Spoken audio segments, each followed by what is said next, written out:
Hello, আসসালামু আলাইকুম। আশা করছি সবাই ভালো আছেন। তো এই পর্বে আমরা একটু জানতে চেষ্টা করব আসলে যে আমরা প্রত্যেকেই ফ্রিল্যান্সিং করতে আসছি।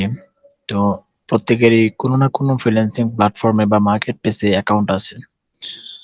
তো বর্তমান সময়ে যারা ফ্রিল্যান্সিং সম্পর্কে মোটামুটি ধারণা আছে যেমন Facebook থেকে কোনো একটা বিজ্ঞাপন দেখছে অথবা YouTube এ দেখছে অথবা যেকোনো সোশ্যাল মিডিয়ার প্ল্যাটফর্মে বা কারো কাছ থেকে কারো মুখে শুনছে যে ফ্রিল্যান্সিং করে আয় করা যায়। তো এখন এটা শোনার পর অনেকে এরকম আগ্রহ জাগছে যে আমার চাচাতো ভাই করে বা আমার ছোট ভাই করে তো আমিও করব। তো এক্ষেত্রে এখানে দেখা গেছে যে অনেকেই রানিং কোনো একটা চাকরি করতেছে ছোট হোক, বড় হোক, কোনো পেশাই ছোট না।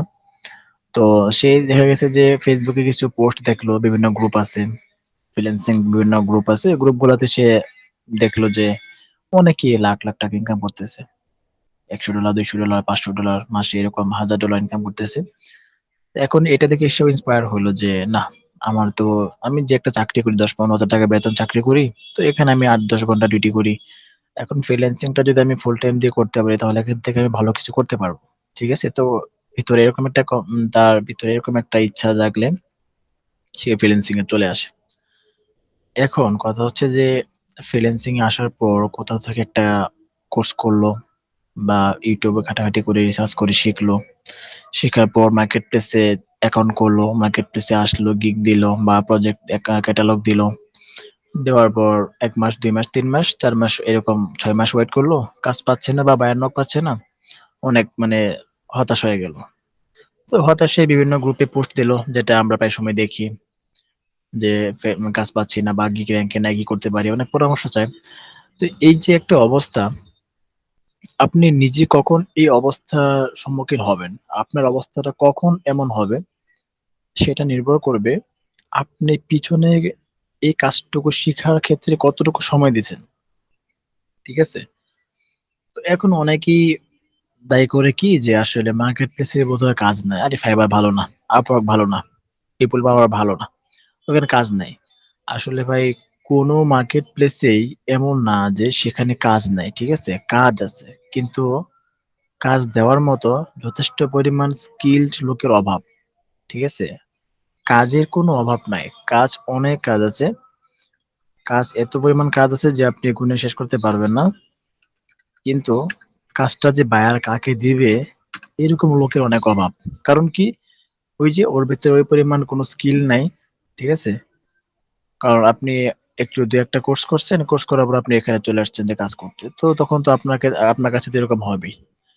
এই যে বলেন মার্কেট প্লেসে কাজ নাই, দেখেন এটা একটা freelancer.com একটা market place. International market place. এখানে রেজিস্টার্ড ইউজার্স মানে এই পর্যন্ত freelancer.com এ আমাদের মতো সেলাররা আছেন কতজন? ৬৩,৭২,৭২ আ সরি ৬,৩৭,২০,৮৪৬ জন। অর্থাৎ ৬,৩৭,২০,৮৪৬ জন সেলার এই freelancer.com এ আছেন।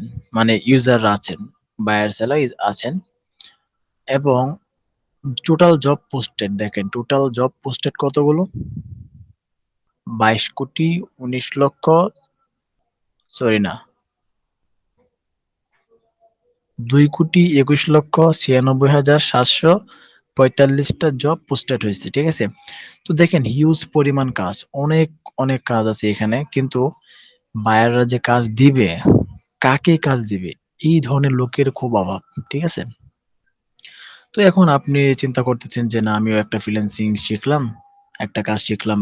দেখা গেছে ডিজিটাল মার্কেটিং আছে বা ডাটা এন্ট্রি আছে, লিড জেনারেশন আছে। একটা কাজ আমি শিখলাম। শেখার পর আমি মার্কেট প্লেসে অ্যাকাউন্ট করলাম। ৬ মাস, বছরখানেক সময় দিলাম কিন্তু এরপর আর কাজ পাইতেছি না। ঠিক আছে? ১ বছর সময় দেওয়ার পরেও কোন কাজ পাইতেছি না। তো তখন এই অবস্থার সম্মুখীন হলে অবশ্যই আপনারও বা আমারও এরকম হইতো যে আমি কাজ ছেড়ে দিতাম, কাজ করব না বা মার্কেট প্লেসকে দোষারোপ করতাম। কিন্তু এর পিছনে আমাদের একটা দোষ আছে। এর পিছনে আমাদের একটা দোষ আছে। আমরা কেন মার্কেট প্লেসে টিকে থাকতে পারি না? ফ্রিল্যান্সিং এ আমাদের ভুল কোনগুলো? কেন আমরা মার্কেট প্লেসে বেশিদিন টিকে থাকতে পারি না? এর ১ম কারণ হচ্ছে নিশ সিলেক্ট করতে না পারা। অর্থাৎ আমরা যে মার্কেট প্লেসে কাজ করতে আসছি, এই মার্কেট প্লেসে আমরা যে কাজটা করব বা যে স্কিলটা আমরা মার্কেট প্লেসে বিক্রি করব বায়ারদের কাছে, আমরা কোন কাজটা আমাদের জন্য শিখলে ভালো হবে, কোন সার্ভিসটা আমি ক্লায়েন্টকে ভালোভাবে প্রোভাইড করতে পারবো এবং এই সার্ভিসটার ভবিষ্যৎ কেমন? এটা দিয়ে কি আসলে কাজ পাওয়া যাবে কিনা? দেখেন আপনি Facebook মোটামুটি আমাদের বর্তমান সমাজে সবাই Facebook ইউজ করে। কিন্তু ফেসবুকে আপনি দেখতেছেন যে আপনার নিউজ ফিড হঠাৎ করে একটা বিজ্ঞাপন আসছে যে অমুক আইটি থেকে একটা ফ্রি সেমিনার করা হবে। তো ওই ফ্রি সেমিনারে আপনি জয়েন করে জানতে পারবেন ফ্রিল্যান্সিং সম্পর্কে। তো আপনি ওইটা দেখে সাইন আপ করছেন বা মেসেজ দিছেন। আপনি সেমিনারে অংশগ্রহণ করলেন। তো সেমিনার পরে দেখা গেছে ওরা বলল যে ৳৫,০০০ কোর্স ফি, আপনি জয়েন হতে পারেন। ঠিক আছে? আপনি ৳৫,০০০ দিয়ে ফ্রিল্যান্সিং শিখলেন। ঠিক আছে? কারণ ওরা তো আপনাকে এমনভাবে বুঝাবে যে ফ্রিল্যান্সিংটা খুব ইজি একটা জিনিস। আসলে কিন্তু ততটা ইজি না। ঠিক আছে? তো আপনি ওখানে অ্যাডমিশন নিলেন, কোর্স করলেন ২ মাস, ৩ মাস, ৪ মাস কোর্স করার পর আপনাকে ওরা মার্কেট প্লেসে নিয়ে গেল, অ্যাকাউন্ট করালো। এখন এরপর আপনাকে ছেড়ে দিছে। ঠিক আছে? এখন এরপর আপনার আর ওদের কাছে আপনার কোনো দায়বদ্ধতা নাই। আপনাকে এখন ছেড়ে দিছে, এখন আপনি কাজ করতে পারেন। ঠিক আছে? কিন্তু আপনার কিন্তু এখনো আপনি জানলেন না, আপনি কিন্তু বুঝতেও পারলেন না যে আপনি যে একটা কাজ শিখলেন, দেখেন ডিজিটাল মার্কেটিং এটা একটা কাজ, একটা নিশ। গ্রাফিক ডিজাইন এটা একটা কাজ। অথবা আপনি মনে করেন যে ওয়েব ডেভেলপমেন্ট এই প্রত্যেকটাই কিন্তু একেকটা ক্যাটেগরি কাজ। এখন ওয়েব ডিজাইন এবং ডেভেলপমেন্ট এই কাজটা কিন্তু অনেক টেকনিক্যাল। ডিজিটাল মার্কেটিং এটা ততটা টেকনিক্যাল না, কিন্তু আপনাকে মানে ভালো নলেজ থাকতে হবে। গ্রাফিক ডিজাইন এই কাজটা করার জন্য আপনাকে সৃজনশীলতা থাকতে হবে। আপনার মধ্যে ভালো প্রতিভা থাকতে হবে। কারণ গ্রাফিক ডিজাইনে আপনাকে এমন ডিজাইন করতে হবে যাতে করে কি ১০ জনের মধ্যে আপনার ডিজাইনটাই ইউনিক হয়। তো মোটামুটি কোন কাজই সহজ না। এখন আপনি Facebook এ এড দেখে, আপনি কারো ভিডিও দেখে বা কারো প্রোফাইলে একটা পোস্ট দেখে আপনি ইন্সপায়ার হলেন। ওইখান থেকে আপনি ওই কাজটা শেখার জন্য আগ্রহী হয়ে গেলেন। আপনি কোর্স এনরোল করলেন অথবা আপনি অ্যাডমিশন নিলেন, আপনি কোর্স শুরু করে দিচ্ছেন।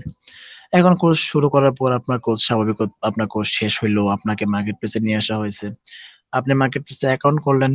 কিন্তু দেখেন, আপনি কিন্তু যে যে কোর্সের বিজ্ঞাপন ওরা দিল ওয়েব ডিজাইন ডেভেলপমেন্ট, আসলে আপনার মধ্যে কিন্তু ওই কাজটা শেখার মতো এবিলিটি বা নলেজ আপনার ভিতরে কিন্তু নাই। কেন নাই? আপনি নিজে কি করতে পারবেন সেটা কিন্তু আপনি নিজে ঠিক করতে হবে। যে আমি কি করব বা আমাকে দিয়ে কি হবে সেটা যদি আমি না সিলেক্ট করতে পারি, আমি যদি এটাকে না নির্ধারণ করতে পারি, বিশ্বের কেউ আপনাকে এটা নির্ধারণ করে দিতে পারবে না। ঠিক আছে? কারণ আপনি কি পরিমাণ চাপ নিতে পারবেন বা আপনি কতটুকু সময় দিতে পারবেন এটা কিন্তু আমি জানি না ভাই। এটা আপনিই জানেন। তো এই ক্ষেত্রে যেকোনো নিশ সিলেক্ট করতে হলে আপনাকে আগে বুঝতে হবে যে আমি কি এটা করতে পারবো? ঠিক আছে? তো এরপরে আপনাকে যেটা আমাদের ভুল সেটা হচ্ছে যে যথেষ্ট পরিমাণ আপনার স্কিল থাকে না। কারণ এই যে আপনি তাড়াহুড়োর মধ্যে একটা কোর্স অ্যাডমিশন নিছেন, আপনাকে ওরা ২-৩ মাসের মধ্যে কোর্স করা ছেড়ে দিছে। আপনার তো ওই পরিমাণ স্কিল এখনো হয় নাই। ঠিক আছে? তো স্কিল না থাকায় আপনি মার্কেট প্লেস চলে আসছেন। এখন মার্কেট প্লেসটা কি? এই যে মার্কেট প্লেস আসলে এগুলা কি? এগুলোতে কিভাবে কাজ করতে হয়? কিভাবে কাজ পাওয়া যায়? কিভাবে নিজের অবস্থানটাকে শক্ত করা যায়? ঠিক আছে? তো ঐটুক তো আপনাকে শেখানো হয় নাই বা আপনি জানেনও না। তো এই যে আপনি মার্কেট প্লেস সম্পর্কে যথেষ্ট পরিমাণ জ্ঞান আপনার নাই, এটাও একটা সমস্যা। আপনি প্রপারলি কাজ না শিখে মার্কেটপ্লেস চলে আসছেন। ঠিক আছে? কাজ না শিখে মার্কেটপ্লেস চলে আসা, অথবা আপনি চিন্তা করছেন কি যে আমি তো এখন কোর্স করতেছি। তো কোর্স করার পাশাপাশি আমি Fiverr একটা অ্যাকাউন্ট করে রাখি। ঠিক আছে? আপনি একটা Fiverr একটা অ্যাকাউন্ট করে ফেলছেন। freelancer.com একটা অ্যাকাউন্ট করে ফেলছেন। ঠিক আছে? কিন্তু আসলে এটা উচিত না। আপনি ভালো করে কাজ শিখে যখন আপনি পরিপূর্ণভাবে একজন ফ্রিল্যান্সার হিসেবে নিজেকে দাবি করতে পারবেন, যেমন আপনার এখন যথেষ্ট পরিমাণ স্কিল আছে, আপনি এখন মার্কেট প্লেসে সার্ভিস প্রোভাইড করতে পারবেন। তখনই আপনি মার্কেট প্লেসে আসেন। এর আগে আপনি আইসেন না ভাই। এখানে ২ মাস, ৩ মাস, ৪ মাস, ৬ মাস পরে যে আপনাকে আসতেই হবে এমন কোনো কথা না। আপনি যে ভালো স্কিল নিয়ে আসেন, আপনার কাজের অভাব হবে না। ঠিক আছে? তো এই ৪ টা সমস্যা হচ্ছে আমাদের প্রাথমিক পর্যায়ে চলে আসে। এখন ধরেন এই যে একটা সমস্যা রুটিন মেইনটেইন না করা, এটা কি জন্য? আপনার মধ্যে প্রথমত আপনার মধ্যে এই ৪ টা সমস্যা তো আছেই। অথবা আপনার মধ্যে এই ৪ টা সমস্যার কোনটাই নাই। ঠিক আছে? আপনি ভালো স্কিলড, আপনার মধ্যে নলেজ এক্সপেরিয়েন্স আছে। কিন্তু তবুও আপনি সাকসেস না। কেন না? আপনি রুটিন মেইনটেইন করে চলতেছেন না। রুটিনটা কিরকম? ফ্রিল্যান্সিং এ আপনি ফ্রিল্যান্সিং এ আসছেন, বিভিন্ন ইন্টারন্যাশনাল মার্কেট প্লেস এ আসছেন। এখানে আপনি মন খুশি মতো কাজ করতে পারবেন না। কারণ এই ফ্রিল্যান্সিং প্ল্যাটফর্ম গুলোতে সারা বিশ্বের মানুষ এড আছে। ঠিক আছে? এই প্রত্যেকটা মার্কেট প্লেসে সারা বিশ্বের যত বিজনেসম্যানরা আছে তারা এখানে কাজ দেওয়া নেওয়া করে। তো সেই ক্ষেত্রে ওদের টাইমের একটা ব্যাপার আছে এবং আমাদের টাইম শিডিউল একটা ব্যাপার আছে। আমাদের টাইম এবং ওদের টাইম সমান না। সেই ক্ষেত্রে আপনাকে অ্যাক্টিভ থাকার জন্য কিছু রুটিন মেইনটেইন করে তুলতে হবে এবং আপনার দৈনিক রুটিনটাকে একটা মানে পারফেক্টলি একটা রুটিন মেইনটেইন করে আপনাকে চলতে হবে। যাতে করে কি আপনি এমন টাইমে ঘুমাইছেন না যে টাইমে ক্লায়েন্ট বা বায়ার আপনাকে নক দিতে পারে। ঠিক আছে? এখন আপনি রাত ২ঃ০০ বাজে ঘুমায়ে গেছেন। ক্লায়েন্ট আপনাকে নক দিল। আপনি তো ঘুমায়ে গেছেন। আপনি রিপ্লাই দিবেন কিভাবে? আপনার অ্যাকাউন্টের সমস্যা হইলো, বায়ারও আপনাকে মানে আপনি কাজটাও পাইলেন না। ঠিক আছে? অথবা আপনি মনে করেন যে সকালে আপনি ঘুমায়ে গেছেন। তো সকালবেলা আপনাকে কোনো একটা ক্লায়েন্ট মেসেজ দিল বা আপনি আপনার প্রোফাইলটাতে Fiverr এ আপনার প্রোফাইলটা র‍্যাংক করার ক্ষেত্রে আপনাকে অবশ্যই বেশি, বেশি অ্যাক্টিভ থাকতে হবে। আপনি যদি অ্যাক্টিভ না থাকেন তাহলে তো আপনি কাজ পাবেন না। আপনার অ্যাকাউন্ট র‍্যাংক হবে না, আপনার গিগ র‍্যাংক হবে না। ঠিক আছে? তো এইজন্য একটা রুটিন মেইনটেইন করে আপনাকে চলতে হবে। তো এই রুটিনটা নিয়ে ইনশাআল্লাহ নেক্সট ভিডিওতে আমি একটা আলোচনা করব। রুটিনটা আমাদের কেমন হওয়া উচিত। তো আপাতত আমি এটা বললাম যে আমাদেরকে এই ৫ টা জিনিস যদি আমাদের ঠিক না হয় তাহলে ভাই ফ্রিল্যান্সিং এ আমাদের ভালো কিছু আশা করা যায় না। ঠিক আছে? তো এই জিনিসগুলো আমাদের সংশোধন করে চলা উচিত এবং অবশ্যই একটা কাজ শেখার আগে আমাদের কাজের ভবিষ্যৎ সম্পর্কে জানা উচিত। ঠিক আছে? তো আজকের মতো এটুকুই। ইনশাআল্লাহ সামনে অন্য কোনো ভিডিও নিয়ে দেখা হবে। সবাই ভালো থাকেন। ধন্যবাদ। আসসালামু আলাইকুম।